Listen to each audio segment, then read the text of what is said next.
Josh about how this newfound connection, hearing the voices and trying to figure out what's going on. How is it going to affect your relationship, the sibling relationship? I mean, it was a little strained before taking the trip. Now all of this has happened. He's getting back his life. Michaela's lost it so much. I think for one, so Ben and Michaela have a really beautiful relationship, as any brother and sister do. They fight, they love each other, and on taking off and going on this trip, Michaela was in a really tough spot, and Ben was trying to be the strong older brother. Ben had his life together. He had the perfect family, the perfect job, everything. Michaela was on the opposite end of the spectrum. She was going through a lot, not questioning pretty much everything in her life, and so they started butting heads a little bit over what she should do to move forward. Her family's telling her to marry Jared, and she's not feeling worthy of that. And so it wasn't so much tension, rather than just like her family knew it was best for her and she wasn't listening. And then in landing, Ben and Michaela are very opposite. Ben is a very logical, fact-based, science-based kind of guy. Michaela likes to be a bit more gray. She leans towards the unknown, she goes with the flow. And so with this mystery hanging over their head, she's leaning back towards the spiritual aspect of what could or couldn't have happened with them. And Ben's trying to take the logical approach. So they're going to butt heads on that. But the good thing is they're going to balance each other out in that way as well. So we're going to see episodes where they're on opposite ends of the spectrum. He's saying, walk away from this, and she's saying, let's dive into this. And then they're going to flip-flop. She's going to be like, I can't do this anymore, and he's going to be like, no, we got to figure this out. But at the end of the day, what's really, really awesome about Ben and Michaela is they'll always have each other's backs. They'll always balance each other out, and they are there for each other at the end of the day. That relationship is so strong, and it reminds me a lot of my brother and me. And you guys portrayed like really beautifully. And was that rapport with Josh like just right away? So it was easy for you to develop this relationship. Jared. Josh and I met at one of the auditions, and we had to read together, and he's such an awesome guy that it just felt so comfortable and so natural to do the scene with him, and we have a lot of similarities as human beings, and so it was just easy to connect with him, and that really hasn't gone away. The more I've gotten to know him, the easier it's been. He really has become my older brother in real life. He's had earfuls of everything, and I've asked him for advice, and he seems like a good person. He's an awesome human being, so I'm really lucky to have him as my dad on the show. Yeah. She's going to explore this connection with the other passengers. Yeah. Sorry, you say that question again? Yes. She's going to explore this voice, this connection with the other passengers. Yeah, so what's cool is by the end of the first episode, we see that it's not just Ben and Michaela hearing these things, and we see this group of people around the plane, and over the course of the season, we realize that they're going to have to use each other, and their paths are going to cross multiple times to figure out what's going on with them, and it's not going to appear to everyone in the exact same way. It's going to look different for everyone. Like some of the callings Ben has, I don't have, and some of the callings that I have, he doesn't have. So really it's just like this big puzzle that we all have to use each other to make complete. Can you tell me about the audition process for the show? Like when you got the script, and how many auditions you have to go for, like what attracted you? It's actually funny. This was weirdly the easiest process that I've ever had in getting a role, but I was attached to another show, and when you have that contract, you're not supposed to do pilot seasons. Somehow I snuck into the audition, but I was only in town for like a day. I had just moved down to LA, and I was kind of scattered, and I got this audition. I hadn't read it, and I was like, I don't think I can go. I might turn it down. I'm really tired.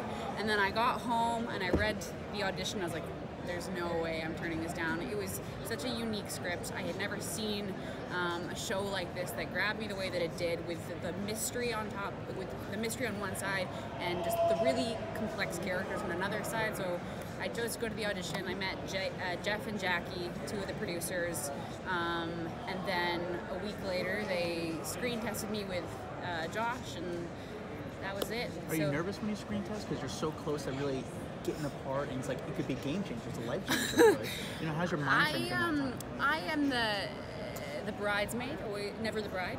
So I have screen tested for so many things and never gotten them that by this point I was like, I'm not gonna get it.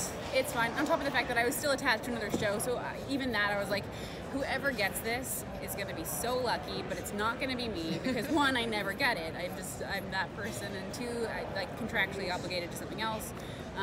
But thankfully, stars aligned, and here I am. So I'm really lucky. Do you have anything about J.R. Ramirez that nobody knows about? Any dirt on him? Ooh, I like this question.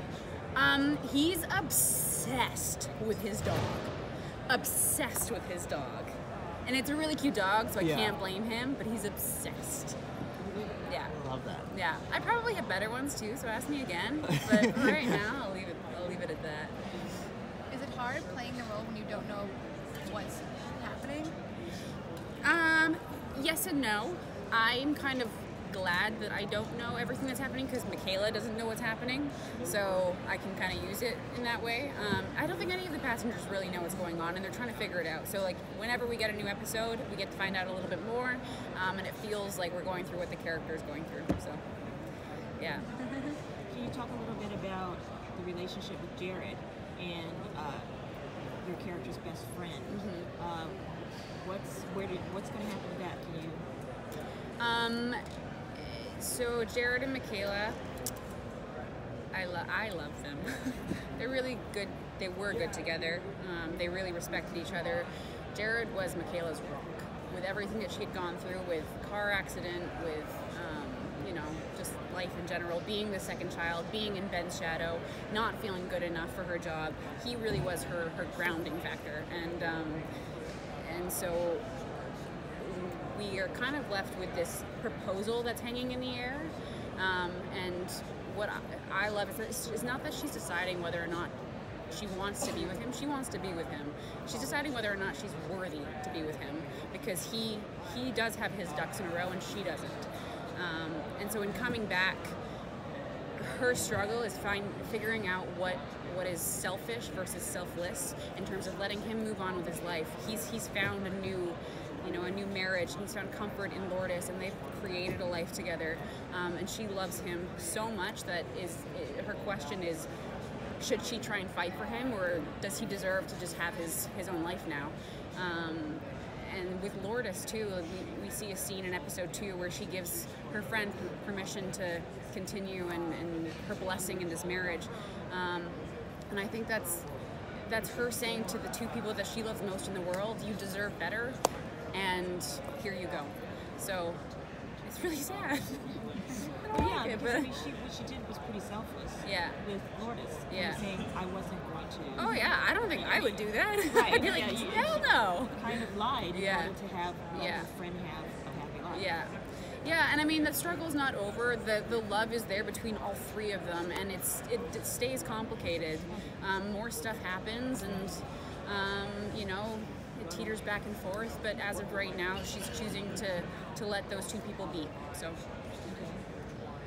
Can you talk a little bit about this shadowy figure? So with the supernatural element of the show, Jeff does an amazing job of constantly teasing what's from this mystery versus what's from the world, and we're just being confused. And with the shadowy figure, we get to find out in episode 3. The mystery of that gets solved pretty quick. I won't say which way it goes, but you'll be surprised. That's a horrible answer, but that's as much as I can say. What it tells us to get to episode 3, and and it's interesting that that's gonna get answered. Yeah.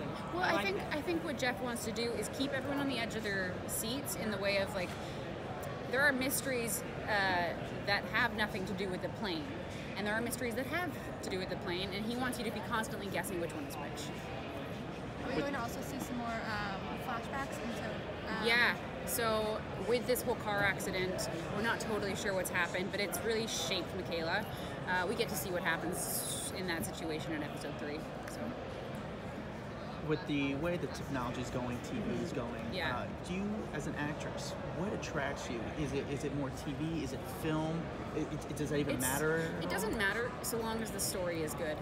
So long as I feel like it's a story worth telling, and it's told well, then I'm attracted to it, which is why I really, really like this show.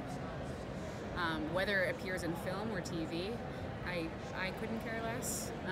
But on this show specifically, I've gotten to work with phenomenal actors and an amazing showrunner / writer, so I feel very blessed. Are you improvising lines at all, or is it just totally by the script? You know, with all of the moving pieces of the show, we've had to stay on script pretty specifically. I stray every now and then just because I'll forget things a lot, but for the most part, they've done such a good job writing that we try and stay true to that. Well, do you have a special strategy to memorize your lines? I mean, do you study it nonstop, or you just have a photographic memory? I have a very good short-term memory, so I can remember it for the day, and then whoosh, it's gone. But no, for the most part, I'm pretty good at memorizing, but when you're doing 6 scenes a day, by the end of it, you're like, I forgot. So, yeah. Are there any big scenes you're excited for, the new fans of the show to see? There's a scene, actually in episode 9, I think we're in episode 9, so we've just started episode 9. There's some really, really good stuff. I know it's a long way away, but it's so good. It's so good. Things really kind of come to a climax at that episode. So. Do you feel you relate to your character? Completely, yeah.